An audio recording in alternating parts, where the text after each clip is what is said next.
to be here. Guys, I recently lost 50 pounds. Thank you. I feel like I no longer look like a fat guy that's got to lose 50. I feel like I look like a skinny guy who just gained 30. Like some of you didn't clap back there, and that's okay.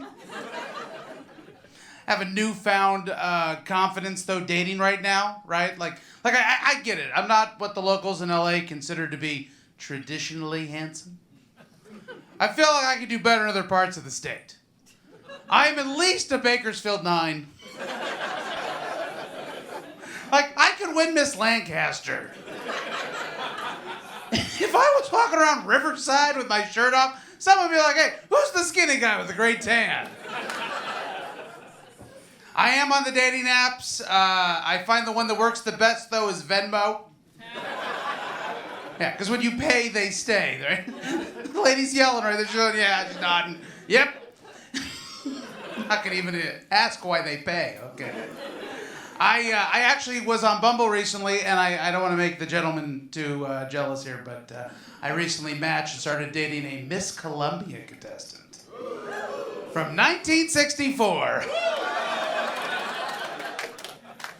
We started dating for about 2 weeks, and she breaks up with me out of the blue by text, and I go, well, what happened? She goes, I met someone else. I said, who? She went, a porn star. Yeah, and then I was stupid and asked which one. So she sends me a video of one of his independent films. I am here to report she made the right call. I was not going to keep up with that. I am 40 years old, and my life is so not together. I assume by now I would have a house and kids. Instead, I now just have a 23-year-old roommate so I can survive. Guys, I'm literally living 23andMe. And with all just like that, we're finding out new things every day, okay? I've officially become this girl's father at this point, all right? I had to help her buy a car, okay? I had to help her buy a car. She had no idea how to buy a car, right? So I said, okay, well, we got to save up some money. She goes, well, I have $50. I go, we need a little more than that, okay? So she gets $1,000, right? And I said, oh, $1,000, you're poor. Good, okay. So she says I got $1,000. I said, great, we're going to use that as a down payment and then finance the car. And this was her response. Oh, I don't want to finance. I want to make monthly payments. If you did not laugh at that joke, you did not take Economics 101 in high school. You could be a senator. I don't know where it all went wrong. It might have all went wrong when I decided to get my master's in film theory. Yep. Yes, to complement my bachelor's in film theory. Because I wanted to double down on things that don't work. I love movies. In fact, I recently bought this little Tree of Gondor, Lord of the Rings necklace. She just spit out her drink. I'm so getting laid tonight. You see this? You see this right here? Listen, I love fantasy movies. You know what my favorite ones are? The ones where Seth Rogen gets a girlfriend. That's my Rudy, okay? When he kissed Katherine Heigl, I put him up on my shoulders, all right? My favorite genre, those horror films. Any horror films at all, horror film? One person likes to get scared, the rest are just living in one. Okay, I get that. I made an observation that me and my new friend might be able to recognize. Horror films, last 30 years, icons of evil have totally changed, right? Like 30, 40 years ago, it was creature features, Freddy Krueger, Demons from Hell. Today, icon of evil in the horror film, just a small child. Just a small child with a butter knife. Right? And if you ever notice, it's always a pretty little kid too, right? Little blonde with the curls, little redhead with the freckles. It's never a fat kid. Because if you saw a fat kid with a butter knife, you'd be like, oh, he's just going to go butter something. You wake up at 2 o'clock in the morning, see a fat kid with a butter knife in the kitchen. You're not thinking, oh, no, we're going to die. You're thinking, oh, good, there's pie. I find that I've been going to the movies a lot lately just to kind of escape from real life, right? And here's the thing. People right now are like they want more out of movies. I went and saw the new Batman film. Guy next to me stands up and goes, well, that movie didn't change my life. Really? That's the standard now? A movie has to change your life? Guys, I can only think of 2 movies that ever changed my life. One was The Shawshank Redemption. Yep. The other was The Bikini Car Wash Company 2. One inspired me to get into entertainment. The other inspired me to see The Bikini Car Wash Company 1. My first job was actually at the movie theaters. I worked at Man movie theaters. Does anybody remember them? Anyone? Okay, we're like not one person. One person remembers my childhood. Great, okay. Listen, here's the ironic part about me working at Man movie theaters. I was the only man that worked there. No, really, it was me and 13 girls. All lesbians. All hired by my lesbian boss. After 2 weeks on the job, I thought, wait, am I a lesbian? Is it the haircut? What is going on here?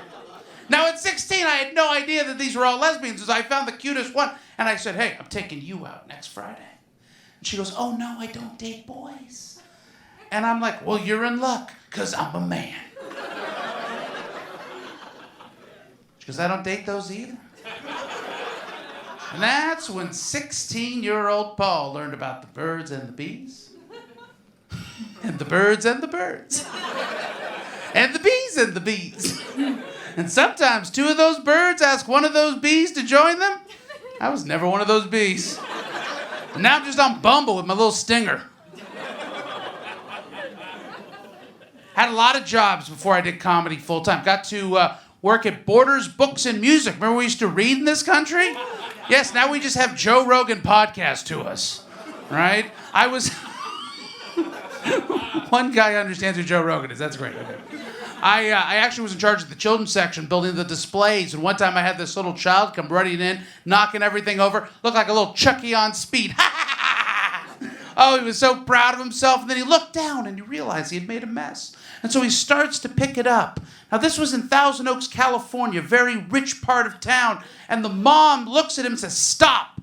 And the rich mom looks at me and says, that's his job. And the little boy comes up to me and goes, what's my job? And I said, son, your job is to take care of your mother. Especially after your father leaves her. That's me winning at 22, everyone. That is me winning at 22. I also worked at Costco for a while. Worked at the gas station. I had 3 managers named Greg.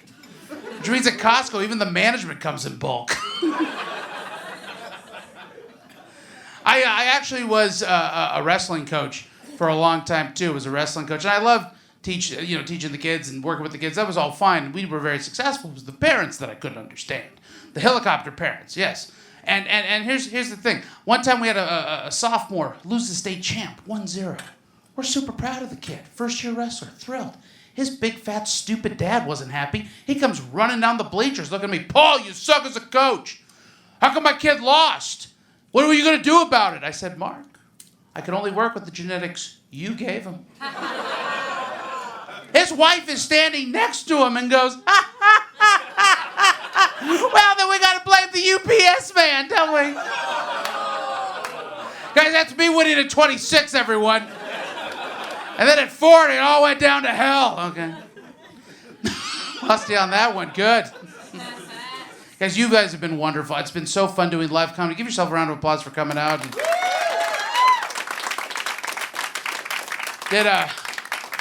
Not every crowd is lovely, guys. 2 weeks ago, I did a paid gig at the old folks' home. 2 minutes into my set, I heard this. Excuse me! Excuse me! Excuse me! Yes, sir. I'm leaving! Can I ask why? Because you're not that funny, and I don't have much longer to live. And then he walked away like an angry Bernie Sanders guy. It took 2 hours. He had to watch the whole show. Guys, thank you so much. Have a wonderful rest of the night!